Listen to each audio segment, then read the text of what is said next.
Cá estamos novamente para mais uma conversa sobre aves com o Gonçalo Elias, e desta vez temos a 17ª espécie da lista, o abelharuco Merops apiaster, que trata-se de mais uma observação realizada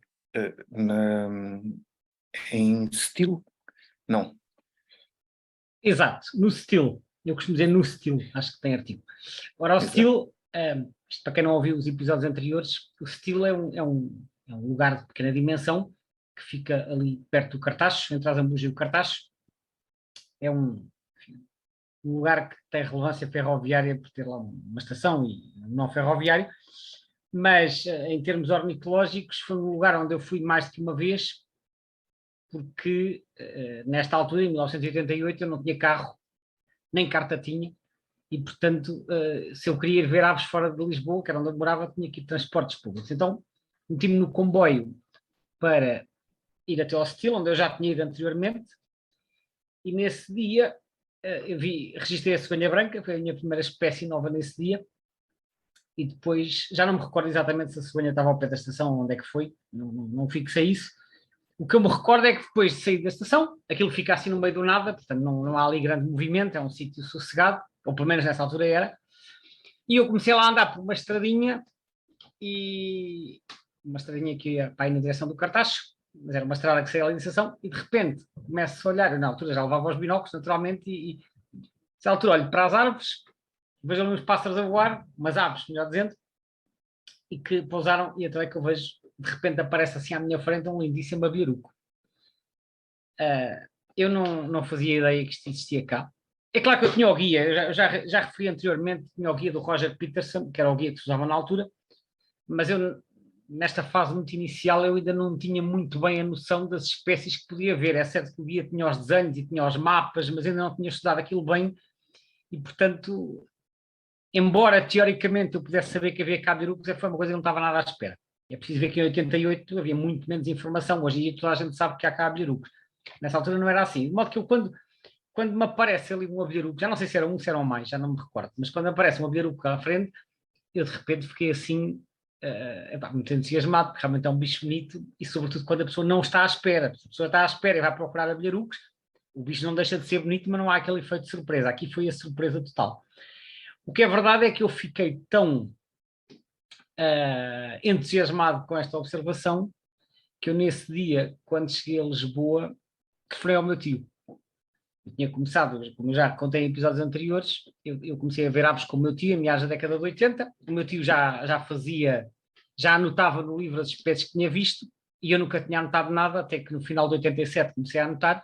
O meu tio já ia para cima de 100 espécies, que ele de vez em quando ia contando, já ia para aí nos 120, se não me engano.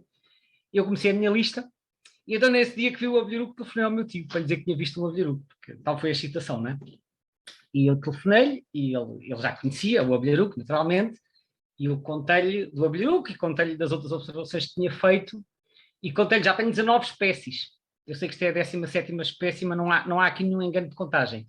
Na altura eu tinha 19, porque como eu já expliquei no episódio do Pato Real, eu tinha contado 2 espécies que foram erros de identificação, aquilo que eu chamei as argoladas, que foi a perdiz cinzenta e a águia imperial, que foram enganos meus, e que eu depois mais tarde haveria de retirar da lista. Mas nesta altura ainda estavam na minha lista, e portanto eu contava 19, ainda me lembro. Foi ao meu tio dizer que já tinha 19 espécies. E ele, sim senhor, muito bem e tal. Claro que eu sabia que ele já ia para cima das 100. Portanto, eu tinha noção que ainda estava assim numa fase inicial, mas pronto, eu sempre gostei de fazer listas, estava a progredir, estava a ir fazendo assim algum esforço de observação dentro da mobilidade que eu tinha, e neste dia achei que tive assim a minha primeira recompensa, que foi ver o abelharuco. Por isso é que eu fiquei assim muito, muito entusiasmado com essa observação, em parte por causa do bicho ser bonito e em parte por causa, como eu disse, do tal efeito de surpresa. Portanto, isto foi assim o contexto em que eu contacto com a espécie pela primeira vez.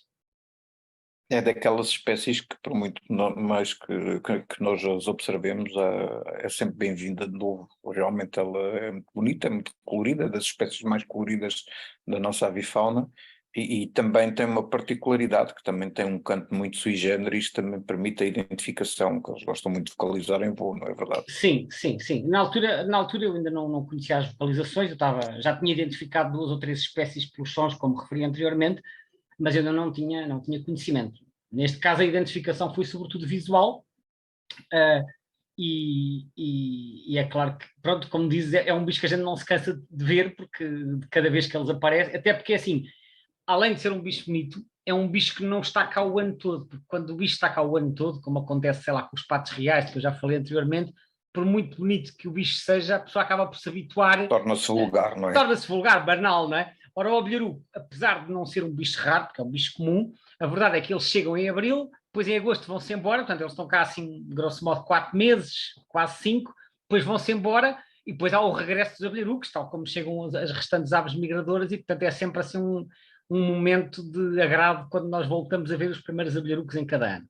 É mais uma espécie que migra para a África.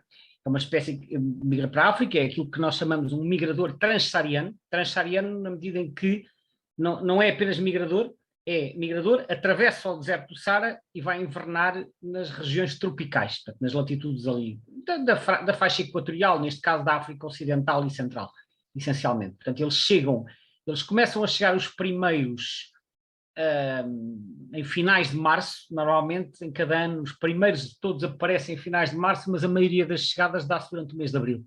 É quando se dá, portanto, os números vão engrossando ao longo do mês de abril e depois estão por cá a nidificar, sobretudo em maio e junho. Depois em julho começam-se a preparar para a viagem e em agosto vão-se quase todos embora e em setembro praticamente já não há. Ainda pode haver assim uns atrasados, mas já há muito poucos. Portanto, esse grosso modo é este o calendário. É uma espécie que possa ser vista em Portugal inteiro ou tem habitats preferenciais Bom, esta é uma espécie típica do sul da Europa. Portanto, é uma espécie de distribuição mediterrânica, embora atualmente eles estejam a expandir para norte e em anos recentes já começaram a colonizar vastas áreas na Europa Central, nomeadamente na Alemanha e em alguns países limítrofes, mas apesar de tudo a densidade lá é menor. Isso é uma espécie típica do Mediterrâneo e da sua envolvente, e portanto em Portugal, as espécies típicas do sul da Europa, em Portugal ocorrem naquilo que às vezes se chama as zonas de influência mediterrânica. O que é que isto quer dizer? Quer dizer as zonas que têm um clima mais do tipo mediterrâneo, clima com um verão quente e seco, que estamos a falar essencialmente de toda a região a sul do Tejo, portanto Ribatejo, Alentejo e Algarve, e depois do interior norte e centro, ou seja, da beira interior, alta e baixa, e do nordeste transmontano. No litoral norte e centro, que é uma zona de maior influência atlântica, os abelharucos estão praticamente ausentes. Podem aparecer esporadicamente nas migrações, mas não estão presentes regularmente. E há uma explicação para isto. Eles alimentam-se de insetos em voo, particularmente de himenópteros, que são abelhas e vespas, embora se alimentem de outras espécies. E há estudos que demonstram que quando chove, eles consomem menos insetos, porque os próprios insetos saem muito pouco em dias de chuva.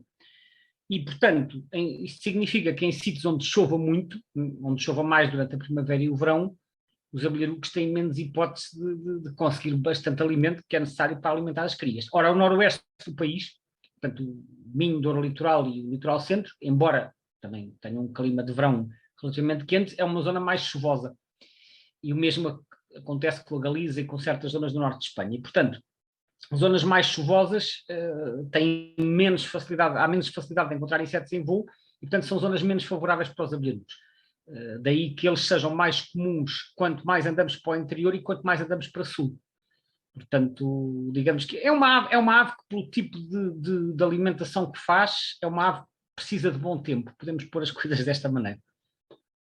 Curiosamente, falando agora na questão da caça dos insetos, observar os abelharucos a caçar normalmente traz-nos umas imagens muito interessantes, porque eles fazem uns voos, saem do poleiro onde normalmente estão a vigiar, digamos, o campo, depois fazem uns voos rasantes ao chão e capturam os insetos de baixo para cima, muitas vezes com uns movimentos assim muito acrobáticos.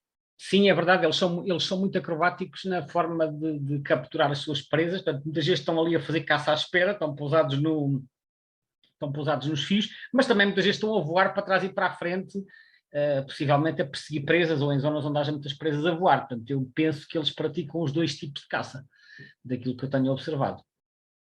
O tipo de alimentação que eles gostam normalmente confere também para o estatuto de mau amado que estas aves têm junto. Sem dúvida, é assim, pronto, o próprio nome abelharuco já remete para o alimento, não é? E mesmo o nome científico, que é Apiaster, o nome específico, Apiaster vem de apis, que é abelha em latim. Portanto, eles consomem abelhas e as abelhas são uma parte importante da alimentação, mas de uma forma geral eles consomem himenópteros, todas as espécies de himenópteros e não apenas abelhas. E coleópteros também, que eu tenho ideia que eles também coleópteros, dípteros, que são moscas, mas mesmo dentro dos himenópteros eles consomem também as vespas, incluindo as vespas asiáticas, que são uma espécie invasora e que são também inimigas das abelhas, porque as vespas asiáticas conseguem penetrar nas colmeias e fazer ali uma razia. Portanto, os abelharucos também consomem, também capturam vespas asiáticas. Há um estudo que foi feito há cerca de 30 anos, no Alentejo, em 2 locais diferentes do Alentejo, um em Barrancos, que é do interior, junto à fronteira, numa zona onde havia apicultura, e outro no litoral, perto de Vila Nova de Mil Fontes, ali no concelho de Odmira, onde não havia apicultura. E verificou-se que a composição da dieta variava, ou seja, se houver apicultura, eles podem consumir mais abelhas, mas se não houver apicultura, eles também conseguem perfeitamente sobreviver, porque há outras espécies, para começar, há outras espécies de abelhas sem ser a abelha melífera. E depois há vespas e há coleópteros, dípteros, etc. O que acontece é que, ao contrário do que muitas vezes se diz, os abelharucos não passam o tempo todo a rondar as colmeias. Os abelharucos muitas vezes caçam a 1 quilómetro ou mais das colmeias, e até há estudos que chegaram à conclusão que eles só se vão aproximar mais das colmeias nos dias de chuva, porque nos dias de chuva as abelhas saem muito pouco. E, portanto, eles vão ter com as abelhas onde elas estão, que é ao pé das colmeias, mas de resto eles não andam ali necessariamente a caçar ao pé das colmeias. Portanto, é verdade que eles capturam abelhas, sem dúvida, não vamos como é que eu ia dizer, ignorar isso, mas também não é totalmente verdade que eles sejam os grandes destruidores das abelhas. Aliás, se assim fosse, já não havia abelhas, né? E é preciso dizer que essa ideia de que os abelharucos são inimigos das abelhas é uma ideia já muito antiga, vem do tempo do Aristóteles, que foi um filósofo da Grécia Clássica, e que, entre outras, ele também era muito interessado na história natural e escreveu um trabalho muito relevante para a altura, que era o Historia Animalium, em que ele refere que os abelharucos são os grandes inimigos das abelhas. Portanto, já na Grécia Antiga havia era alimentada pelos escritos do Aristóteles esta ideia de que os abelharucos são inimigos. E que são para, enfim, ele não diz exatamente com essas palavras, mas é quase a ideia que é tipo, os abelharucos são para bater, não é? E ainda hoje há práticas em certos sítios, em Portugal e em outros países, de estar, por exemplo, a colocar pedras à entrada dos ninhos para impedir o sucesso da nidificação. Que eles fazem ninhos, os ninhos são escavados em barreiras de terra. Portanto, os ninhos realmente são uma particularidade curiosa desta ave, não é? Porque ela faz, de facto, os ninhos basicamente em barreiras e também no chão. No chão. Eu já vi ninhos no chão também, uma vez ali perto do estuário do Sado, ali na zona de Águas de Moura, salvo erro. Uma vez eu também estava a caminhar lá numa zona arenosa, no meio de um montado assim aberto, e de repente sai-me um abelharuco quase aos pés e eu olhei para o chão e estava lá um buraco escavado na areia. Portanto, eles gostam acima de tudo de areia ou terra, mas terra arenosa que seja fácil de escavar, porque se for terra muito rija não dá, não é? Eles têm que conseguir escavar. E então o que eles fazem é escavar um túnel que pode ter, eu penso que tem cerca de 2 metros de comprimento, aproximadamente, pode variar um bocado, e depois lá no final do túnel há uma câmara, que é um bocadinho mais alta, do tamanho assim de uma caixa de sapatos, mais ou menos, e é nessa câmara que é feita a postura e que depois os juvenis vão crescer. Portanto, ou seja, o ninho, em vez de ser construído no sentido de estar a usar material para fazer uma taça ou uma meia taça ou qualquer coisa, neste caso ele escava a sua própria cavidade, não usa uma cavidade natural, ele vai escavar. E eles reutilizam essas cavidades de um ano para o outro? Penso que sim, não tenho a certeza, teria que procurar, penso que sim. É claro que o escavar tem algumas vantagens, por exemplo, de estar a salvo de predadores alados, não é? E de estar a salvo até da precipitação e do sol, mas como tudo na vida tem os seus riscos, e um dos riscos deste tipo de ninhos é a predação por cobras, porque as cobras então, as cobras que têm mais dificuldade em chegar a ninhos que estejam lá no alto das ramagens das árvores, mas ninhos assim junto ao chão ou em barreiras que não sejam muito altas, as cobras são obviamente dos principais predadores. As raposas também, por exemplo, e outros mamíferos, claro que as raposas não conseguem entrar nos túneis, porque os túneis são muito estreitinhos, têm para aí, sei lá, 5 centímetros de largura, ou 6, mas os juvenis depois, quando começam a sair dos ninhos, ainda estão muito vulneráveis e nessa altura estão expostos à predação por mamíferos oportunistas que passem por ali. Os juvenis saem aptos a voar? Sim, eu penso que eles quando estão quase a voar, eles vão caminhando pelo túnel e estão assim à porta do túnel, à boca do túnel a ser alimentados pelos adultos, porque eu já vi imagens de juvenis assim a espreitar, mas sim, depois quando saem do ninho começam a voar, como acontece com outras aves, com os passariformes, né, que saem do ninho e começam a esvoaçar. Claro que alguns às vezes se saírem prematuramente e se ainda não estiverem em condições de pleno voo podem não conseguir sobreviver, mas tipicamente sim, saem do ninho e vão à sua vida. E diz-me uma coisa, em termos de estatuto de conservação, há alguma informação relevante sobre esta espécie? Não, eles não estão ameaçados, portanto o estatuto atual é pouco preocupante, ou least concern. Atenção que isto é os dados atuais. No caso de Portugal, o livro vermelho saiu em 2005, está para breve, supostamente ainda este ano, o novo livro vermelho.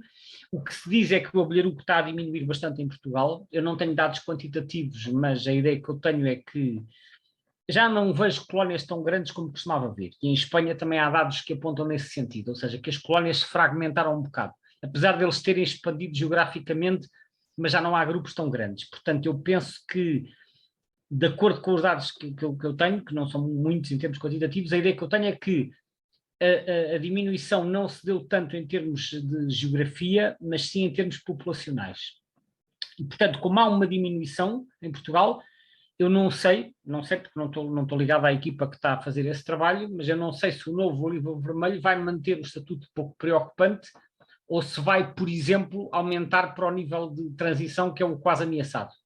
Mas não sei, estou a fazer uma suposição porque não tenho quaisquer informações sobre isso. Portanto, para já, a nível de Portugal e da Europa, apesar da tendência de diminuição, o estatuto de ameaça é pouco preocupante, porque a espécie é muito abundante e tem uma área de distribuição muito alargada. Portanto, potencialmente estamos a falar então de uma espécie que, apesar de estar a reduzir em números efetivos, em termos de áreas geográficas, estará em expansão. Está em forte expansão, porque eles, como eu disse há pouco, eles Mesmo cá em eram. Portugal. Não, está a expansão na Europa Central. Em Portugal, penso que a distribuição está estável. Talvez se tenham expandido muito ligeiramente entre os montes, mas é uma coisa relativamente ligeira. Agora, onde eles se expandiram muito, mas mesmo muito, foi a nível da Europa, porque eles expandiram-se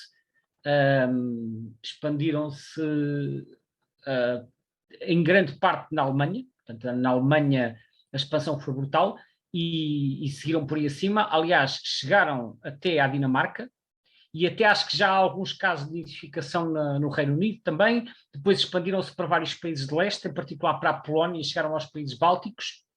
Mas atenção, que as densidades aí, apesar de ter havido uma expansão geográfica, as densidades são muito menores do que no sul da Europa, onde continuam a ser muito mais abundantes. Em Portugal, daquilo que eu vi, comparando o primeiro com o segundo Atlas, houve uma ligeira expansão para o oeste entre os montes, talvez assim mais na direção de Vila Real, ou assim, entrando no distrito de Viseu, um bocadinho mais, mas é uma coisa ligeira, para o oeste, mas continuam a estar ausentes do noroeste. Portanto, eu acho que a grande expansão deu-se de facto a nível das latitudes temperadas da Europa Central, e há quem diga que o abelharuco é um bom indicador das alterações climáticas pelo facto de se estar a expandir para o norte. É claro que nós não sabemos se é o único fator ou não. Eu também li um estudo que disse que na Alemanha aumentou imenso a apicultura, portanto há mais criadores de abelhas, e se há mais criadores de abelhas há mais alimento. Portanto, eu acho que nós nunca podemos ignorar também a disponibilidade alimentar como fator relevante. Pode haver um mix, mais uma vez, pode haver um mix de vários fatores. Portanto, em Portugal eu penso que geograficamente está estável ou com uma expansão ligeira em termos geográficos, mas em termos populacionais, de acordo com os poucos dados que há, porque eu faço também sempre esta ressalva, temos muito poucos dados quantitativos em Portugal, para estas espécies mais pequenas, mas há dados que sugerem que eles estão a diminuir, e eu também tenho observado, enfim, aparentemente uma redução na quantidade. Muito obrigado, Gonçalo. Agradecemos também a quem nos ouviu e despedimos até à próxima conversa sobre aves. Até breve.